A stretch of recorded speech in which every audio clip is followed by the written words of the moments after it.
Ang alias po, anong kahalagahan? Well, first, sir, first, Your Honor, I cannot comment because I'm not sure of the circumstances surrounding their use of alias. Under the anti-alias law, sir, inaalaw naman po yung paggamit ng alias provided kailangan po nakabanggit din, nakadisclose kung ano yung real name. So it's not completely prohibited provided they also provide the real Opo. the real name. So, Pakisagot lang muna po yung tanong ko bago po yung explanation po ninyo.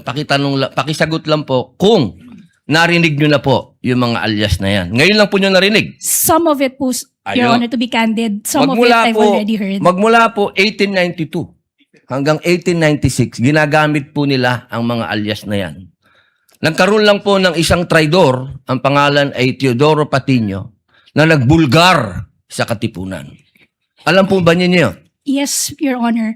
But the circumstances then were different because we were Bakit po iba? under... Bakit po iba? Bakit po na iba? May gera po nun, sir, and we were under Wala po ba tayong occupation. gera sa NPA? Ang NPA po, merong mga alias. Meron pong ka-Cobra, ka-Agila, ka-Lawin, ka-Tigre, ka-Kapre, ka-Sirena, ka-Adobo, ka-Sinigang, ka-Pansit, ka-Tinola, ka-Sile, ka-Kamote, ka-Bawang, ka-Maxi, ka-Labuyo. Strictly speaking, Lahat po yan, sir, ginagamit iba po na yung alias. internal armed conflict, iba naman din po yung war. Bakit po na iba? Pareho po itong clear and present danger sa atin. So, ang Well, gusto ko lamang pong ipaalam sa ating prosecution na napakahalaga po ng alias sa panahon ng... Kayo po, sagutin po nyo. Sa panahon ng... Gera, sir, Your Honor. Ang confidential po. Ang pagkilos confidential ay napakahalaga at hindi po ginagamit ang pangalan at hindi po pumipirma. At alam niyo po ba, noong September 12, 1896, anong nangyari? Nagkaroon tayo ng 13 martires. Yung mga nagtraidor ay itinuro ang mga totoong pangalan, totoong lugar, kung nasaan yung mga sumusuporta sa Katipunan. Kung sa palagay niyo po, nung panahon na si Marshal Bonifacio ay may confidential fund at nalaman niya na merong magtatangka sa kanyang buhay, sa palagay niyo po ba buhay pa si Senator Benigno Aquino ngayon? Well, assuming, Your Honor, that the foreign occupants were those lone threats to his life, then probably yes, Your Honor. Salamat po. Palagay niyo po ba kung meron confidential fund si former Senator Angara, na sa ngayon ay sekretary ng DepEd, maaari po bang napigil niya ang mga shooting incident sa mga paaralan? I cannot speculate. Wala pong speculation. At sa tingin lang po niyo, kung meron siya, speculate. sabi niyo po kasi kanina, sumang-ayon po kayo, kung may confidential fund, maaring makapigil, makapagbigay ng kapayapaan, law and order. Sa palagay niyo po ba, kung meron siyang confidential, ano lang naman po yun, yes or no? Kung hindi po kayo naniniwala, hindi no? No, Your Honor. Okay, salamat po. Kayo po. It can, Your Honor, if the purpose of the confidential fund is to conduct surveillance, Your Honor, on the threats. So, kaino. Yes. Tama ba yung aking diction? Kaino. Salamat po. Salamat po. Senator Judge Padilla. Maraming salamat po, Ginoong Tagapamahalang Hukom. Meron lang po akong tanong sa ating saksi. Opo. Ginoo, sa palagay niyo po ba karapat dapat lamang na gumamit ng alias kapag confidential fund ang pinag-uusapan? Sir, as someone who does not know, sir, implementations of parang mga confidential activities on the ground, sir, I cannot, hindi po ako makakasagot ng maayos, sir, kung pwede po ba or hindi. But based on information that I got, sir, when I consolidated the answers for the AOM, sir, hindi naman po siya na-mention sa akin po ni Colonel Lachica.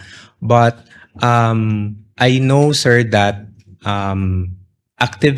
confidential activities are considered to be sensitive, and there might be individuals or groups that need to be somehow protected, sir, because of the information that you would be getting from those people, sir. So, yun po yung tingin ko, sir. Hindi ko categorically masasabi na pwede po yung alias or hindi. But going back to the JMC also, sir, sa Joint Memorandum Circular, there is no specific provision, sir, that indicates kung paano po yung paglagay ng mga pangalan sa documentary evidence of payments. Okay, maraming salamat po. Meron po akong tanong sa prosecution.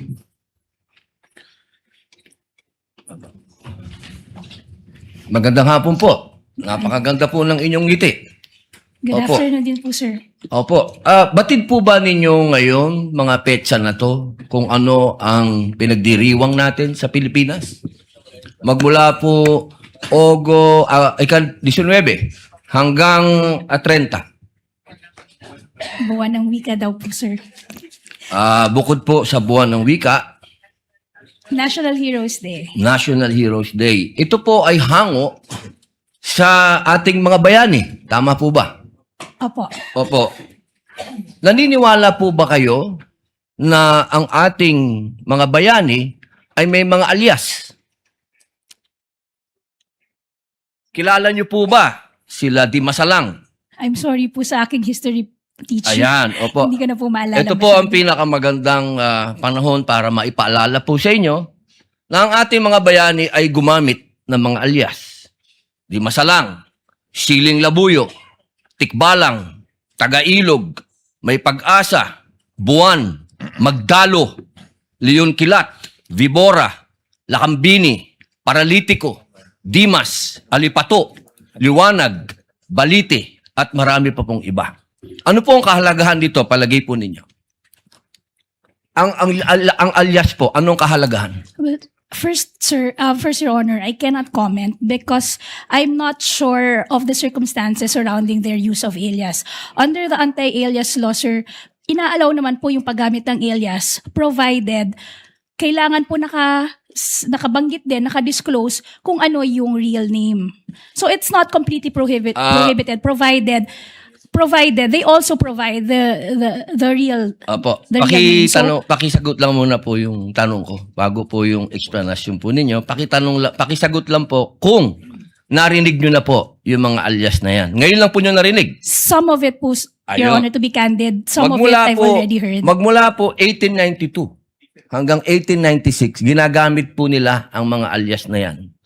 Nagkaroon lang po ng isang traidor, ang pangalan ay Teodoro Patiño, na nagbulgar sa Katipunan. Alam po ba niyo yun? Yes, Your Honor. But the circumstances then were different because we were Bakit po iba? under... Bakit po iba? Bakit po na iba? May gera po nun, sir, and we were under Wala po ba tayong occupation. gera sa NPA? Ang NPA po, merong mga alias. Meron pong ka-Cobra, ka-Agila, ka-Lawin, ka-Tigre, ka-Kapre, ka-Sirena, ka-Adobo, ka-Sinigang, ka-Pansit, ka-Tinola, ka-Sile, ka-Kamote, ka-Bawang, ka-Maxi, ka-Labuyo. Strictly speaking, Lahat po yan, sir, ginagamit iba po na yung alias. internal armed conflict, iba naman din po yung war. Bakit po na iba? Pareho po itong clear and present danger sa atin. So, ang Well, gusto ko lamang pong ipaalam sa ating prosecution na napakahalaga po ng alias sa panahon ng... Kayo po, sagutin po nyo. Sa panahon ng... Gera, sir, Your Honor. Ang confidential po. Ang pagkilos confidential ay napakahalaga at hindi po ginagamit ang pangalan at hindi po pumipirma. At alam niyo po ba, noong September 12, 1896, anong nangyari? Nagkaroon tayo ng 13 martires. Yung mga nagtraidor ay itinuro ang mga totoong pangalan, totoong lugar, kung nasaan yung mga sumusuporta sa Katipunan. If I may, Your One Honor. last na lang po. Kindly wind One up, last, Senator one Judge last na lang Padilla. po. If I may, Your Honor, just address your question earlier. With all due respect, Your Honor, the prosecution respectfully submits that whether the use of alias is allowed or not and whether it's necessary or not, to us, that is a non-issue because that was never raised Hindi po by pwedeng the- maging non-issue sapagkat ito po ang ipinalalabas ng prosecution. If I may, Na Your may Honor, mga pangalan, na mga katawa-tawang pangalan. Mas nakakatawa po itong mga pangalan nung mga nangyari nung araw. with all due At isa respect, pa Your po, Honor. isa na lang if po. Kasi isa na lang po. Kindly wind up, Senator na lang Judge po. Padilla. Kilala niyo po ba kung sino si Marcial Bonifacio? To be candid, Your Honor, Oh. I'm not Sino po? familiar. Si Benigno I'm sorry, Aquino Your Honor. Jr. Si Ninoy. Siya mismo may alias. Maraming salamat po. Your Honor, if I just may, Your Honor, just to set the record straight, because it was made to, with all due respect to the Senator Judge, Mr. it was, Presiding Judge, allowed ba yun? I was about to make a ruling. Senator Maraming Judge salamat Padilla. po. There was no question posed or poised. Attorney May. Let's proceed to the next Senator Judge who will interject. By the way, did you intentionally get rid of the platform? yes, Your Honor, because we were not expecting that I'd be called again, Your Honor, to make way for the Honorable Chair of Okay. the panel of Understood. prosecutors, Your Honor. Understood. Senator Judge Aquino, Thank you're you. recognized for interjection. You may proceed, sir, when you're ready. You have 2 minutes. So bago po yung 2 minutes, Mr. Presiding Officer, tama po, si Ninoy Aquino po ang kanyang alias ay Marcial Bonifacio para makauwi po siya sa Pilipinas nung nasa Boston siya. Oho. Pero wala naman ho siyang confidential funds na, wala ho siya sa mga AR na confidential funds. Lilinawin ko lang ho. Okay. Pagdating ho sa prosecution, ang posisyon ng prosecution, yung mga pangalan ay totoong tao, di ba? Correct, no? You have not really mentioned aliases in any of your... Wala. Could you respond quickly? We have talked about aliases. Is the prosecution talking about aliases? That was never our point, Your Honor. In fact, the point of the prosecution is that that was never raised by the defense, either in their answer or in their pretrial brief, Your Honor. So to us, that should be a non-issue because even them, they never claimed that in any of their pleadings before Okay, this thank you. honorable court. Okay, klaklaruin ko lang ha. Ang siyang tao lang pong nagsabi na alias po sila, si Miss Gina Acosta in her testimony. Kanina po, sabi niyo rin na Mr. Ortonio na hindi siya alias or hindi niyo alam. But si Miss Gina Acosta in her testimony did admit that in her perspective, these are aliases.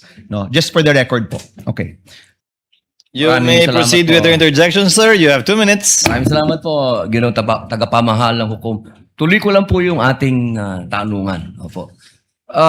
Pagkatapos po niyong sumagot, pwede pong pati na rin sa depensa. Meron din po akong tanong.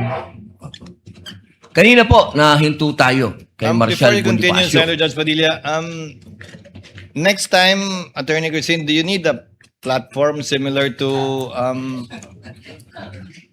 it was Senator it was Attorney Lorna who first asked for it, but I noticed the prosecution has one. Would you wish one to be provided for you at a future time, Attorney Christine, or the Yes, Your the Honor. side of the respondents? Yes, Your Honor, I would appreciate having that platform too. Okay. Thank you. In the next hearing, Attorney Christine. Yes, Senator Judge Padilla, you may Opo. proceed. Balikan ko po, naputol po tayo kanina. Opo. Naniniwala po ba kayo na ang confidential fund para yaan po ay makakuha tayo ng impormasyon para makasave ng buhay, para makakaroon tayo ng law and order? If used properly, yes, Your Honor. Okay. Opo. Kayo po, sa defense, naniniwala po ba kayo? Yes, Your Honor. Opo. Kung sa palagay niyo po, nung panahon na si Marcial Bonifacio ay may confidential fund at nalaman niya na merong magtatangka sa kanyang buhay, sa palagay niyo po ba buhay pa si Senator Benigno Aquino ngayon? Well, assuming, Your Honor, that the foreign occupants were those lone threats to his life, then probably yes, Your Honor. Salamat po. Kayo po. Actually, Your Honor, okay. I'm not aware really of the circumstances during that time, Your Honor. So Okay. I cannot really comment intelligently on that. Yes, opo. Yes, Your Opo. Honor. Sige. Si Marshal Bonifacio po ang may tuturing natin nagbigay ng daan para sa people power. Yung kanya pong pagkamatay. Opo. Siya po ay na-assassinate. Opo. Sa palagay niyo po ba, kung meron siyang confidential fund nung panahon na yun, ay nagkaroon siya ng information na merong assassination na magagawa sa kanya? Likely, Your Honor.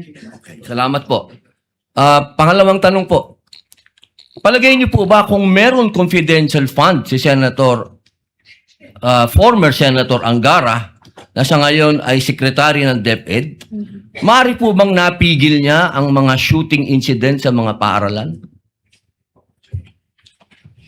I cannot speculate.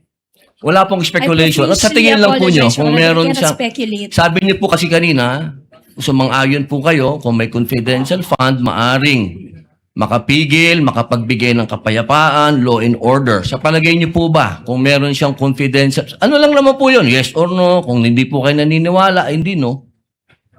No, Your Honor. Okay, salamat po. Kayo po. It can, Your Honor, if the purpose of the confidential fund is to conduct surveillance, Your Honor, on the threats. So, kind of. Yes. Tama ba yung aking diction? Kind of. Salamat po. Salamat po. Sa isa po sa ating saksi. Naniniwala po ba kayo na hindi pa naman talaga natapos ang investigasyon ng COA dito patungkol sa sinasabing akusasyon sa ating Vice President? Yes, sir. Nasa stage pa po, sir, ng submission of yung decision for the motion for reconsideration. So I would say that it's not yet final, Hindi sir. po siya final. Yun lang po. Maraming salamat po sa inyo. Thank you, Maraming Senator Judge Padilla. Just a few questions, Mr. Antonio. To wind up, kayo po ang nagsagot o sumagot sa lahat ng AUM, notice of suspension at notice of disallowance. Tama po? Yes, I'm one of the signatories po. Wala po doon sa AUM o kahit anong notice of suspension at disallowance yung issue tungkol sa mga alias sa acknowledgement receipt. Na-raise po ba yun doon? It was not raised in any of the observations from COA, sir. So hindi nyo kinailangan sagutin yon. We did not answer, sir. Did not need to answer because there was no question posed. Yes, Your Honor. There was no issue also raised by COA with respect to spending it for 11 days. Correct? That's correct, Your Honor. Wala rin kayong kailangan sagutin kaugnay nun. Yes, Your Honor. Now, the notice of disallowance, for the 3 quarters of 2023, it was disallowed dahil base sa testimonya ni Gina Acosta, binigay niya yung pera kay Colonel Lachica. Tama po ba? That's one of the observations po, Your Honor. It's not an observation anymore, Mr. Antonio. It's a notice of disallowance. Disallowance. Yes, that's correct, Your Honor. So, sa tingin ng COA, bawal, illegal, hindi sangayon sa JC 2015-1 yung pagbigay ni Gina Acosta kay Lachica. Based on the notice of disallowance, Your Honor, it indicates na the transfer from one agency to another, sir. Kayo po, alam niyo po ba yun na binigay ni Gina Acosta yung huling quarter ng 2022 at 3 quarter ng 2023 kay Colonel Lachica lahat? At the time, sir, no, I did not, sir. At the time na binigay niya o at the time na nangyari na? At the time na nangyari lahat, sir, I would have no personal knowledge, sir. Hindi, pero nung ginawa mo yung AUM, unang sagot sa AUM, alam mo na binigay ni Gina kay Lachica. Yes, sir, because they were introduced as the special So, officer. October mo nang nalaman na binigay lahat ni Gina Lachica, October 2023, nung sinagot mo yung unang AUM para sa huling quarter ng 2022, doon mo palang nalaman na binigay lahat ni Gina kay Lachica yung pera. That's correct, Your Honor. Now, is Lachica an accountable officer based on the definition of the JC? Based on the JC, sir, he is not an accountable officer, sir. It's the SDO. And that is the reason why his signature does not appear in any of the documents submitted by the Vice President in relation to the AUM, NS, and Notice of Disallowance. Dahil hindi naman siya empleyado ng OVP, ba? Yes, sir. He's not an employee, sir. Although he's designated as the security officer. Is that allowed, designating someone as a security officer who's not an employee of the office and being given that much money to disburse? Sir, based on my understanding, sir, on the JC, when I read it, sir, there's no specific guideline, sir, on who to designate as security officer. But there is a provision po, sir, that the head of agency may designate a security officer to implement different programs and activities. Now, you keep on mentioning that La Chica implemented and that Acosta disbursed. Ano pong definition nyo ng implement? Implement, sir, would be to perform the different activities on the ground, sir. Which entails what? How will he perform the different activities on the ground in relation to confidential funds? Possible, sir, to coordinate with the different informants or agents, sir. Yun po yung pwede kong mabigay na information, sir. Mr. Antonio, sa Understanding. mga salitang perform at coordinate, saan po doon yung paggastos ng confidential fund? Perform, coordinate. Yun ang definition mo na implement. Yes, sir. Oh, asan doon? Ba't binigay kay Colonel Lachica yung pera at ba't siya gumastos kung perform at coordinate lang pala? Did Colonel Lachica spend the money? I would say so, sir, that being the implementer of the different activities, sir, he spent the money for the different confidential activities. So Colonel Lachica disbursed the money for various confidential activities. I would say, sir, na he implemented the different activities, sir. Mr. Antonio, nasa spent na tayo. Binago ko lang ng konting disburse, bumalik ka na naman sa implement eh. Again, spent, disbursed. It means the same thing. Ang Sir- gumastos na ng pera na binigay ni Gina, si Colonel Lachica o mga tauhan niya. Sir, based on my understanding, sir, it's Miss Gina Acosta who disbursed the fund, sir.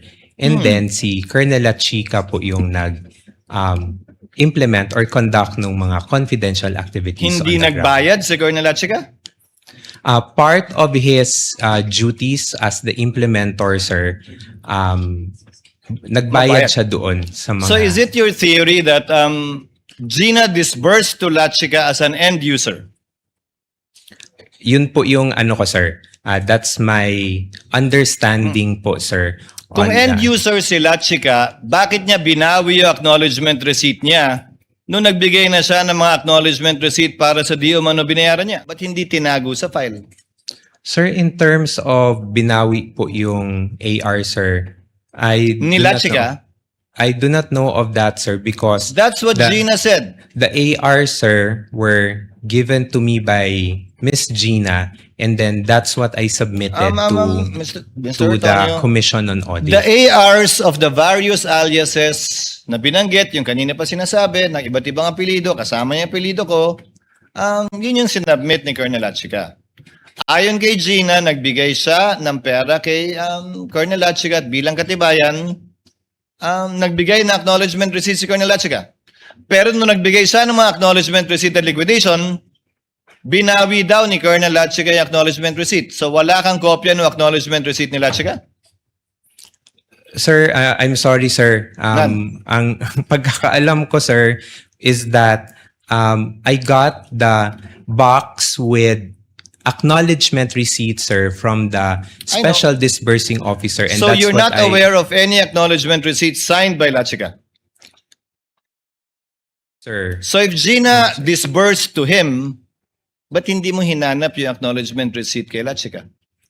Sir, the request, sir, was for the DEPs for the implementation, If your sir. theory is, dinisburse kay Lachica, in-implement ni Lachica, hindi ba kailangan may papel yung dinisbursan na tinanggap niya yung pera? Sir, I did not request for it anymore, sir. As a final question, sir, so this is your story.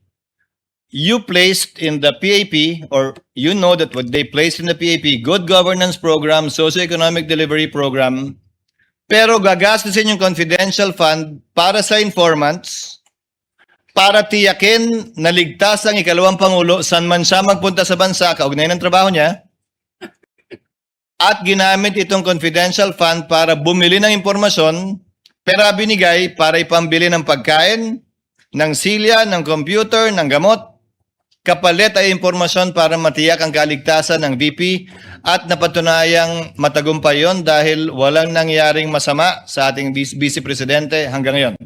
Yan po yung buod summary ng paggamit ng confidential fund ng OVP base sa inyong presentasyon. Sir, with due respect, sir, just You can correct me, sir. just one correction lang po, Yes, sir. It's for the to ensure that the activities of the OVP will be implemented safely and that no untoward na mga mangyayari in the performance of walang mangyayari sa mga different activities ng OVP. That's what I Walang understand. mangyayaring masama sa kanya at dun sa makikilahok. That's an accepted For the naman, office and the sir, for the people who will be, say for example, attending mga events, sir. Kaya hindi lang kay VP, pati sa mga taong makikilahok dun sa event para ligtas silang lahat doon. Yes, Your Honor. Yan po yung sinabi sa inyo ni Colonel Lachica na rason kung bakit siya namigay ng pera sa iba't ibang informant sa pamamagitan ng reward o pera pambili ng gamot, ng silya, ng computer, ng pagkain. Yes, Your Honor. That would be all, Mr. Tonyo.